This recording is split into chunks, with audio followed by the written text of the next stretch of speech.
Welcome to Focus on Business, a podcast show for photographers with me, your host, Jane Goodrich. I'm talking to successful photographers so you can learn from our experiences and have the business of your dreams. So join us and let's focus on business. Well, hi, welcome. I am so super excited to actually finally meet in person. And You guys will see her is Rachel Stoddard, and she is unbelievably such a great influence in our industry. If you haven't joined her Facebook group, Reverie and Oak, or bought her presets, you are missing out. She's just an amazing wedding photographer and an amazing editor, educator, and I'm just so excited, as you can tell, to welcome. I'm so excited to be here too, Jane. Thank you so much for having me. I can't wait to chat. Oh, yeah. Well, we've been chatting before, and I said I have to start recording this. I'll be here all day.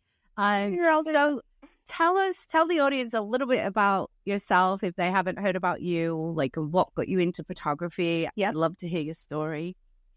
So I'm not a big name photographer. I never was. I live in the Midwest. I've always just been your average sort of photographer. I started in 2006, albeit not profitably. Started in 2006 though. I started doing families, babies, just anything that would come along, and ended up in weddings. So we've sort of retired at this point, although I'm still doing my long-term clientele just because I love them. You know, and if they call and ask, I'm going to say yes. But retiring to focus on the preset brand and education, free education for newer photographers. I just think it's so needed. You can find things on YouTube, like if you search and piece it out, but there's nothing that's just like, okay, well, let's start here at the beginning, and I'm going to walk you all the way through. Anything like that is behind a huge paywall, thousands of dollars.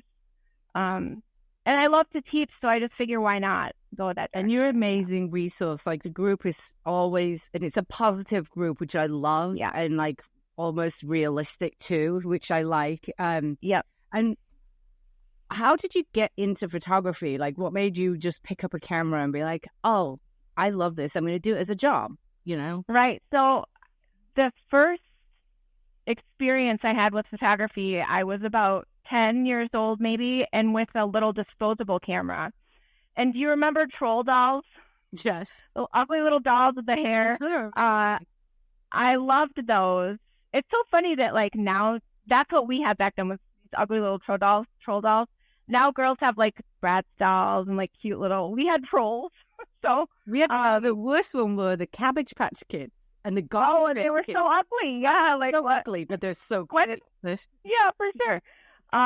So my mom would buy me disposable cameras, and I would set them up with a backdrop, like make a little shadow box and set my troll. It sounds so stupid, but set my trolls out and take my little, disposable camera, and then we go and get them printed, and I was so proud of them. And so that's where it started. And then my mom, when I was an older teenager, bought a Nikon D70, which was so exciting, like a real camera.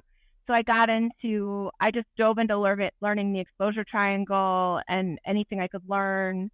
So I've always loved photography, but then I graduated high school and it just didn't seem like an option.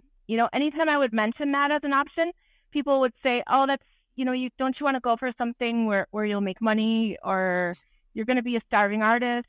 And that got into my head. And so I thought, well, that's not an option. Back then we weren't encouraged to go after our dreams. We really weren't. We were encouraged to do something that would make money. Yeah. So, but then I did that and was so unhappy in the corporate world that I thought, screw it. Well, like, what's the worst that could happen? Let me just try. And now here we are. So, yeah. 20 years later. Yeah, exactly. Yeah. Apart from telling all those people to shut up after high school, if you were to travel back in time, and I love the fact that you sort of played around to find your genre, as we call it. But if you would, what would you do differently? Well, what would you tell yourself? Hey, don't do that. it's kind of like if you chop Yep. back down. I would not have shot for free for so long, which I did because, one, I didn't, well, let's go back a little bit. So I worked at a hospital for about 10 years and just had that huge network of people, and I was obsessed with editing. I would find myself shooting anything just to get into, I actually couldn't afford Photoshop, and Lightroom didn't exist back then. So couldn't afford Photoshop, but there's a program called GIMP, GIMP, and it's the free source version of Photoshop. So I just wanted new material to edit and like practice editing. So I shot everyone for free. I would just be like, do you want to have a photo shoot? And so that's how I started to learn. And most people would insist on tipping me. And even that, I felt like, oh, I'm not a photographer. So you shouldn't, I'm not a real photographer. So you shouldn't. I would go back and be like, you were a real photographer. People printed those photos and put them on their wall, like. So yeah, I would definitely go back and value myself from the beginning. Yeah, well, we won't talk about you. I mean, you started editing on GIMP, and I am going to say that like I did start editing on iPhone. I mean, a lot of us did back then. There was no Lightroom, so we had to do something. There was no Lightroom, and Photoshop was very complicated to learn. And it was like for me, it was like, oh, I'm learning this and learning that. And I mean, I outsource my editing now. So anyway, I do have access to Lightroom though. I did. Yeah. I promise. And Photoshop. I believe you. I did. I mean, this was a long time ago. So you're in the Midwest. I always love asking this question. And you say you're retired, but let's pretend that you're not retired and that you're going to move to, give you a warm place, right? Florida. Yeah, please do. Okay, Florida.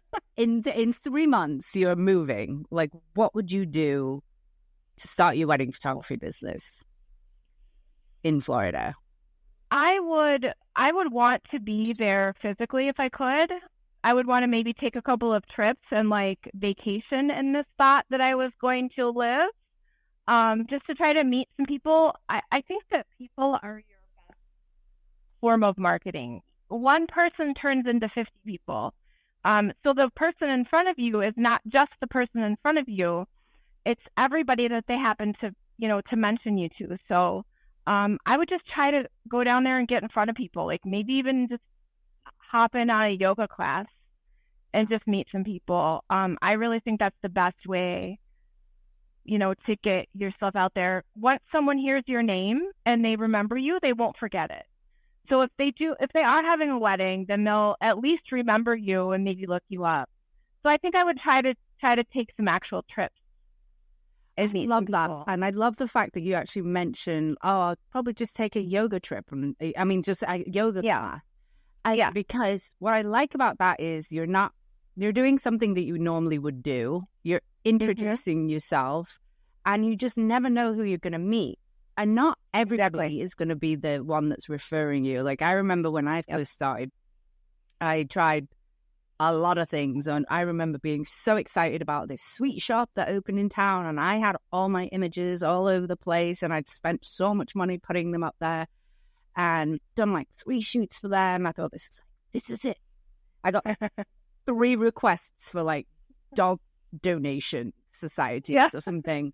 But I was like, so certain things, but in my head, people, as this grew and grew and grew, people are like, oh, well, I did see your photos in that place. But then some might be an awareness building, but some might be that gold mine that you have no idea that, oh, she's actually a wedding planner. And you're like, started chatting with her, no big deal.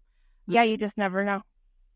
So as you grew your business, so you probably have a favorite form of marketing. I love asking this question, especially nowadays. Like, what would you say you only had to do one thing? What would it be? So back when I started photography, there was, I don't know if there was no Facebook or maybe it was just brand new, but we didn't have, I didn't know about Facebook when I started photography. So it wasn't even a thing. Instagram, I'm pretty sure wasn't a thing either. No. So I started out having to market myself. Like back then, I think we had like, you could buy a little, like at a diner, they have like the little paper, you had the not napkins, but you could buy like a little ad there, or you could put yourself in like the back page of the newspaper, but that never seemed like, so I learned to just rely on people, talking to people, just mentioning, and when you're talking about what you love doing, I think it's easy. So, yeah, people really. And I still, even with the presets and everything today, I still do that. I focus on whoever's in front of me, and that one person is not just one person. That one person is actually 100 people. And then each one of those people is also 100 people. And so it's just this huge network. So I would say people and word of mouth is your best form of marketing. I mean, SEO and stuff too, but like, I'm not good at that. So I go into that in, a few times, but like, I really do think that trying to, and I call them kind of like my brand advocates. And just actually, because people buy from people, especially nowadays, and especially we're a service, and I think getting confident enough to sort of say, I'm a photographer, especially when you're first starting out, is key. So like in front of the mirror, practice it. I'm a photographer. I'm a family photographer. I'm a newborn photographer. I'm a wedding photographer. You are, if you take photos, you are a photographer. Yeah. That took me so long to say and say it with confidence. Still, even sometimes after all this time, I'll say it and it'll feel kind of like inauthentic or something. Why? I don't understand. Imposter syndrome, I guess. I don't know if it's imposter syndrome or if it's more like, is it real or is it like, so prior to being a photographer, I was in really corporate America, but it's more advertising. And so I still, to this day, and I quit 2010. It's still in my head. I'm like, I work in advertising. I'm like, no, you have a photography business. You're a photographer. Get it in your head. Isn't that crazy? Yeah. Yeah. So, well, that's good. I think that's good for new photographers to know that if somebody like you who's been in it forever feels that way, it's normal to feel that way, and just push through it, and you can call yourself a photographer. Yeah, you're allowed to say it, and whether you sort of still don't believe it, because doesn't matter. My older sister was the photographer in the family, so I still think it's like that. But I don't know. I think it's also like, I don't know. I would just recommend anybody sort of going out there and just saying you're a photographer, and then pull up your website or pull up your Instagram feed, because they'll ask you, "Oh, what do you photograph?" And I'm like, happily, this is me. And then they'll look at the images and be like, oh, wow, so-and-so. So, and you have to remember, too, that the average layperson isn't critiquing photos the way that we do. So if you're taking a nice photo, they're going to be wowed. Yeah. Just period. And we always... Confident. You always not... I saw somebody the other day and she's been in business 25 years and she still has imposter syndrome. And you're always going to be like, oh, my work's not good enough. You have to kind of get over that, because you have to, as a photographer with a business, you have to be able to sell yourself. And if you start self-deprecating or like, oh, I don't like that image or this, that, and the other, or you're afraid to show it, it'll come across as not being confident. So show it as if it's like the best thing since sliced bread. Make it until you make it. You just put your sales hat on, or put your like I always joke, because I do actually, I don't have it on me right now, but I have this like rainbow poop hat sometimes for my kids' shoots, and I was like, it's my shoot hat. Like when I'm on a shoot, I am silly Jane, basically crazy Jane. Some people know I have a twin sister who works in finance, a little bit more straightforward than me, and they're like, are you always? And I'm like, like, I'm like, but I'm getting you the smile, right? They love me. So that's hilarious. Yeah, it's kind of embarrassing. I did actually add £10 to his face for that. No, he's a great client, but I did. I'm like, you £10. You want an extra double chin on there? Very much. There you go.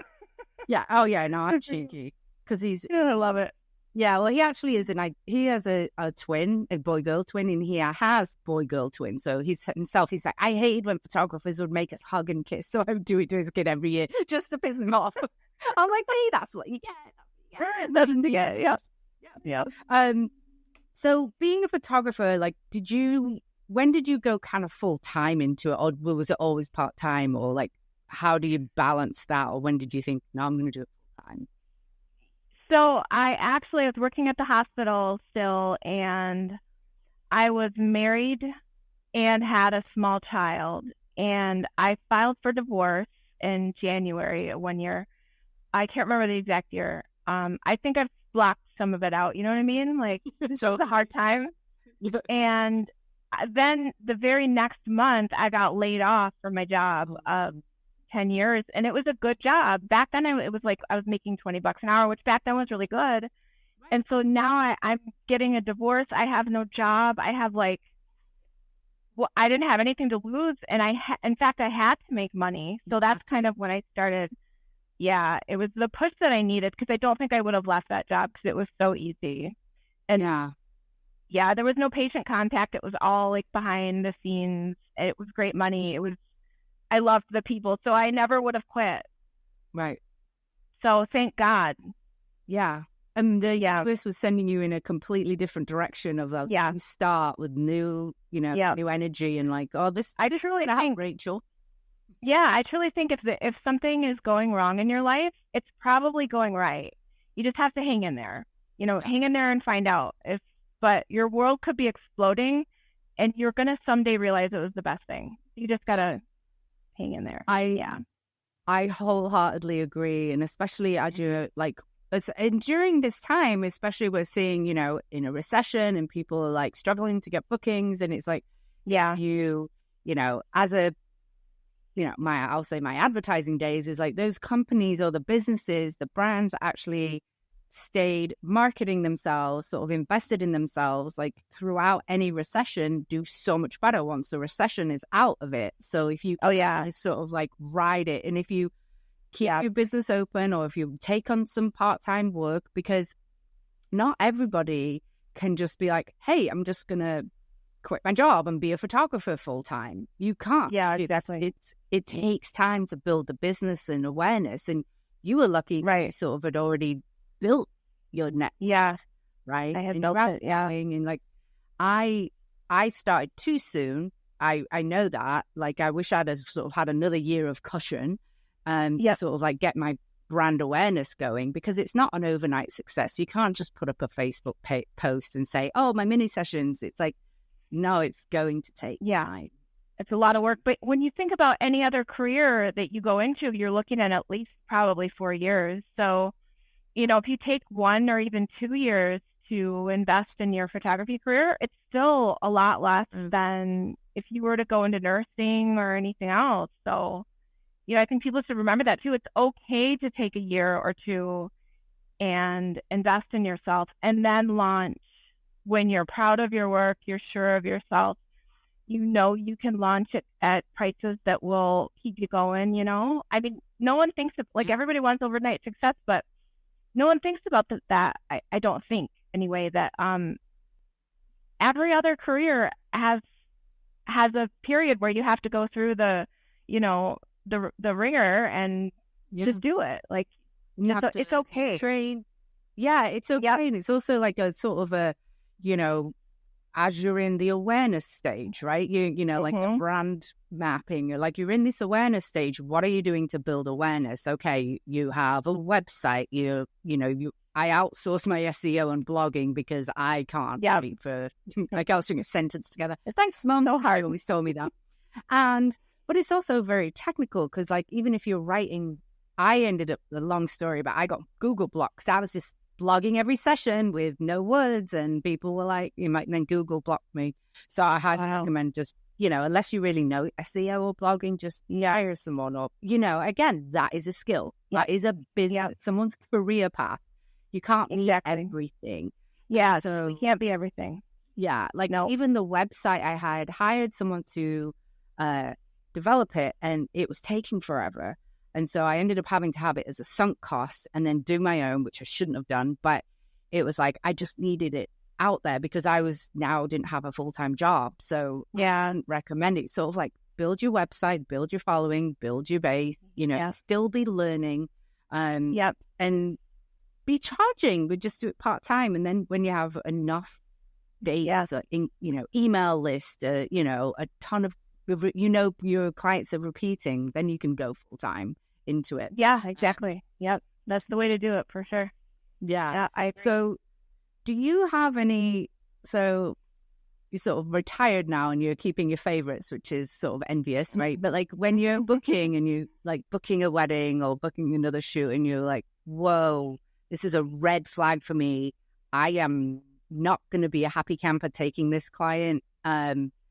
Tell the audience of like, if you have anything that sort of really red flags you and you're like, my radar's up, I need to not book this client. Yeah, I do. I have, it's just so simple, but when I get on the phone with somebody, if there's a lot of tension and a lot of like silence and talking over each other and it's just vibing with somebody, you can tell, I can tell right away. Like my favorite brides has been immediately we get on the phone, we've never talked to each other before, and it's like friends, you know. And then there's others that are just you're just not vibing with, and like I'll still book them, like I would, but they would always turn out to be maybe a little bit more trouble than anyone else. I think you can tell a lot just by the first phone call. Yeah. Yeah. So me, I have a phone phobia. So I actually do too. I hate it. I just felt like it was necessary. I think if I was weddings, I would have to get over it. Yeah. Because it's definitely, you have to be able to do that. But, you know, for me, it's sort of, I can tell by email. Like I can, someone's like, I just got two, I should use it as an example. One was like, I'm due in July looking for rates, you know. That's it. And then this other one, I love your work. I love how natural it is. I love everything. It's light. It's just exactly what I want. I just had my baby. Can you get me in? And I was like, huge difference. Which one? Huge difference. Who's going to respect me more and who's going to respect my process? So, but not saying I won't book the other one, but it might be a little bit less. You know, I've got my spidey sense is up as like, okay, I'm going to see if I, throughout the process of like, is this going to be more work than it needs to be? Yep, absolutely. So what would you say, we chatted before you came on the podcast, but we were saying that, you know, you wish you'd had a mentor early on. If you were, what would you say, so maybe you have, maybe just picked this up along the way from doing different things, but like, what was the best advice someone had given you? I don't know. I think I have my own good advice now because, like I told you in the beginning, I didn't have anybody. There was me, and there was one older gentleman. He was probably in his 50s, and he did seniors, families. Like, there was no one in town doing weddings. No one. Like, can you imagine that? No one. So that's why I really ended up going into weddings, was because it was just a free for the taking, you know. Right. But I never had anyone to give me advice. I really, truly don't remember anyone ever giving me good advice or any advice at all.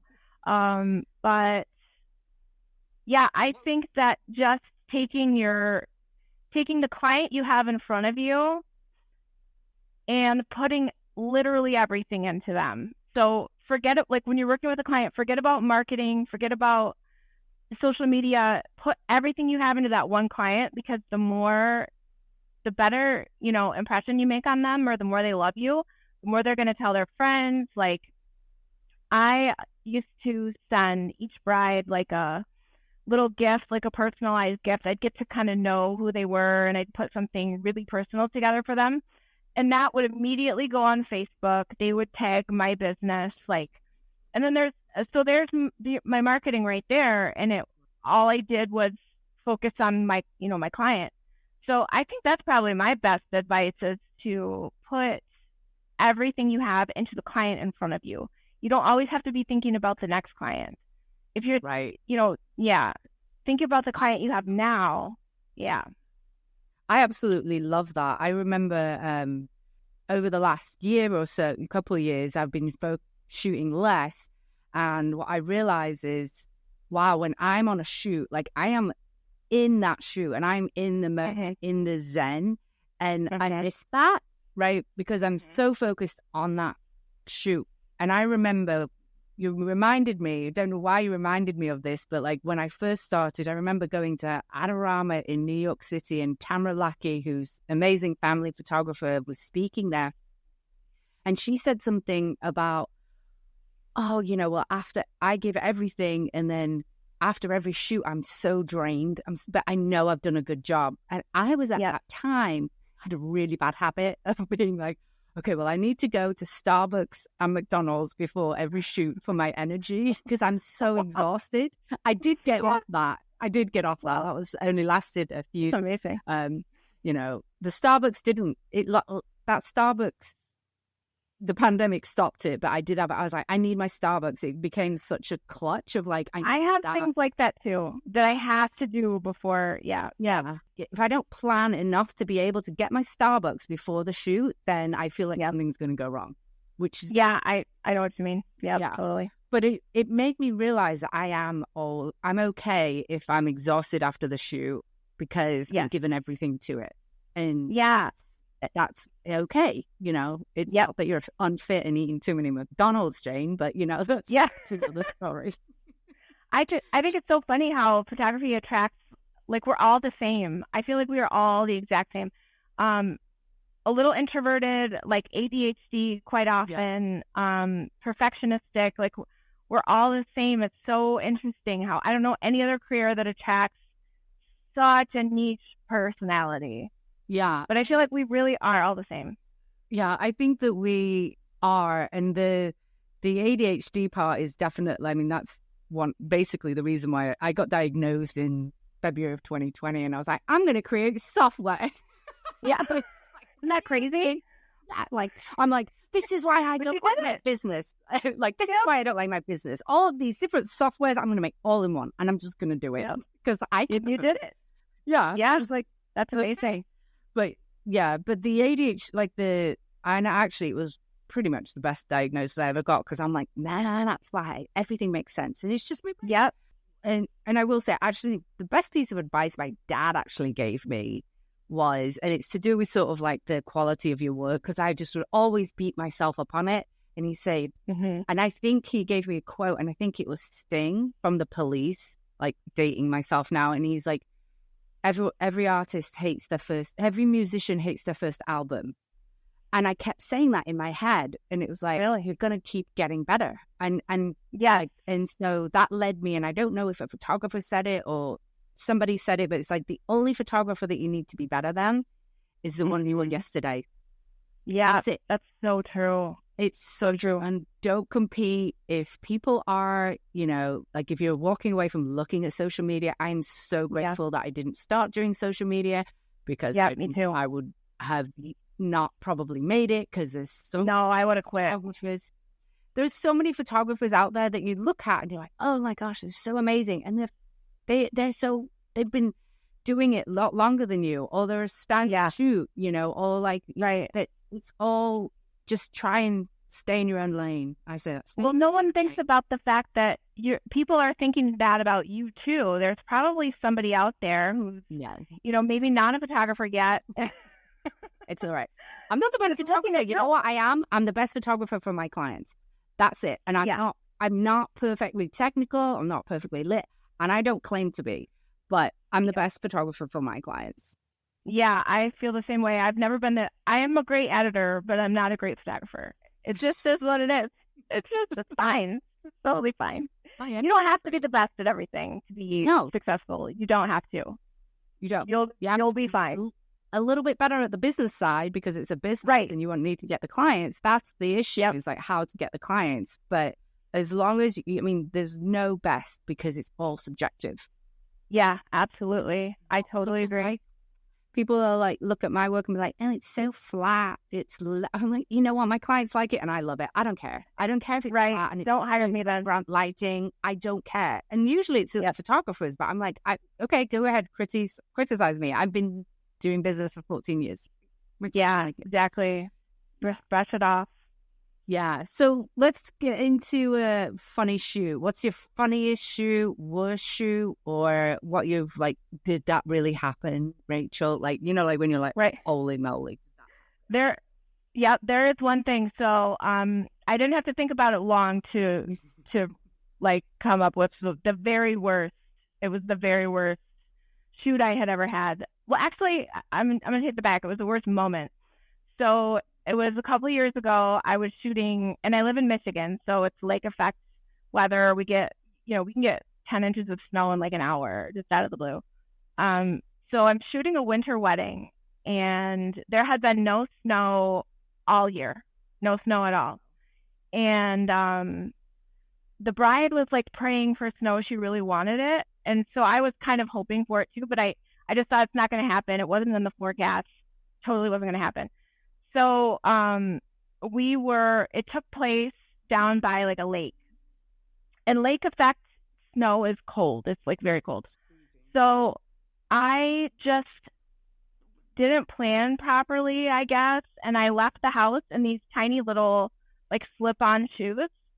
They were really comfortable, but they were not snow gear whatsoever. So when I went into the wedding, it wasn't snowing like yet. And then when we came out from the ceremony, there was literally like 4 inches of snow. It couldn't believe it. The bride was thrilled. Like everybody was so happy that she got her wish. And I'm like, okay, this is going to be okay. It has to be okay. I didn't have boots. I didn't have anything in my car. So, and then I thought the bride is wearing heels. So we're going to both, like, she's going to be cold too.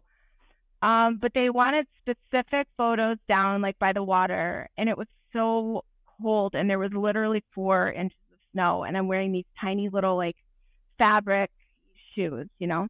And so it got to the point where I couldn't feel my feet. I was holding back tears. I'm like, I don't know. And they kept wanting to walk down further and further away from the car. And I'm like, okay, it's going to be all right. And I just kept holding it in. It was the bride, the groom, and the full bridal party that we were with. And at one point, I just started bawling. It came out of nowhere. I was like not expecting to cry. And I just started bawling. It was like one of those things where I didn't have any control over it whatsoever. And everybody's like, oh my gosh, what happened? Are you okay? And I'm like, it's just my feet. I'm so sorry. I'm going to be okay.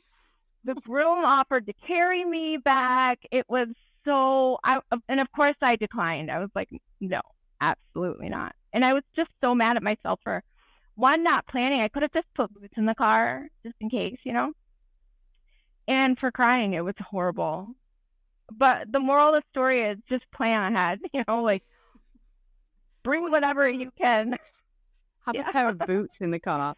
Yeah. I even have thought about like the bridesmaids. None of those, did they have boots? So like trying to think of like some of them did. Yep, some of the bridesmaids did have boots. The bride didn't, but I think that she was just so like hyped up from the day that she wasn't feeling anything. Yeah, she was just like my friend who I mean that is, I'm trying to think. I probably cried on a shoot, but I've probably blacked it out. Yeah, I'm trying to think. Yeah, I'm sure I have. It's hard not to black out. I think about it and get a little sweaty and like get a little bit like fidgety even just thinking about it. Like, how did I cry? Your body just sometimes takes over. Yeah, and I'm a crier too. Like, so like I can get away with it. I'll be like, I just cry at anything. But yeah, but my feet being cold, I do not like being cold, and so I would. No, me either. I would have probably cried, but yeah, it was painful. So you started on a Nikon. Did you finish on? Are you still shooting on a Nikon? Nope. So I've actually gone from. I guess I technically started on a Nikon because that's what I learned on, but I've never owned myself a Nikon. But I went from Canon to Sony and then back to Canon. And I actually loved my Sony, like the pictures it produced, but it died like halfway through its lifespan. So I just got like put a bad taste in my mouth, but I did love the Sony photos. So then I went back to Canon. So now I shoot a Canon R5 and mirrorless. Bunch of lenses. Yeah. Mirrorless, yeah. See, I'm like still old school, like DSLR, and I know. Oh, that's amazing. Yeah, I know. I just can't. Like I just like the color, and I've shot friends. Actually, I did shoot, like one time I was at an event, and it was not full of photographers, except this one photographer. She was doing headshots there for everybody that was there. And I saw her face, and she was just about to cry. Like she was supposed to be writing down the names of the people, and then her computer died. And I'm looking at her, and I'm like, "Are you okay?" And she's, "No, I can't find anything." And I was like, And the line for headshots was crazy. And I was like, I'm going to take over. I'll do headshots for you. Just go. Oh, that was so nice. The boss was right there. But it was also the Sony. So I also wanted to play around with the Sony, which I loved. I thought it was great. And then she comes back. It took her 5 minutes and like the line's gone. And she's like, are they coming back? And I was like, no, I'm a kid photographer. I can do headshots in like my wow. Like, oh, you saved her life that day. Yeah, and then people were looking at me like, why is she taking photos? Because I was an attendee, and I'm like, I'm a photographer. Do you want to look at it? Like, and they're like, yeah. You're a good photographer. You should be a photographer. Yeah, I think that's amazing that you DSLR. There's nothing like a DSLR RAW. There's nothing. No, the RAWs I like. It would be so sad if you went to mirrorless. Don't do it. Hold out as long as you can. I'm holding out. I mean, the thing about it is they're not releasing new ones, and they're not supporting DSLRs, right? And the only thing is my hands. I do have arthritis in my hands from holding that beast, and I like my 24-70 too much to like go a lighter lens. So, but yeah, no, I have my 2 babies, and I can't get rid of them. Yeah, good for you. Good for you. Well, this has been so amazing. So tell our audience where they can find you, and I'm gonna put it in the show notes. So if you forget, I will. Yeah. But it's been so amazing talking to you. You too, Jane. I'm so glad that we finally got to actually meet. Our big thing is our Facebook group. So it's Reverie and Oak Creative Profiles and Presets on Facebook. We have a YouTube channel. It's also just Reverie and Oak, reverieandoak.com. I think that's it. Reverie and Oak on Instagram. Reverie and Oak anywhere you go. Why Reverie and Oak? So I actually never planned on selling my presets, even though that's really what I've always loved, is the editing, not the shooting. But it was COVID when I decided that this is what I wanted to do. And I just thought, I'm not a big name photographer. If I name it after myself, no one's going to know.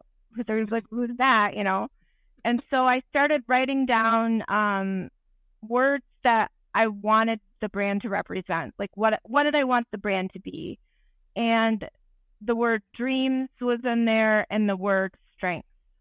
So then I just went to the thesaurus and started looking for alternate words. So that's where Reverie is dreams. And oak trees symbolize strength, so that's where that came from. Yeah. This is amazing. Yes, everyone definitely check out your Facebook group. I'm going to go to your YouTube channel. I can't wait till you come out with more education. I think it will be so good for the industry. And you're just excited. So I appreciate you, Rachel. Thank you for having me.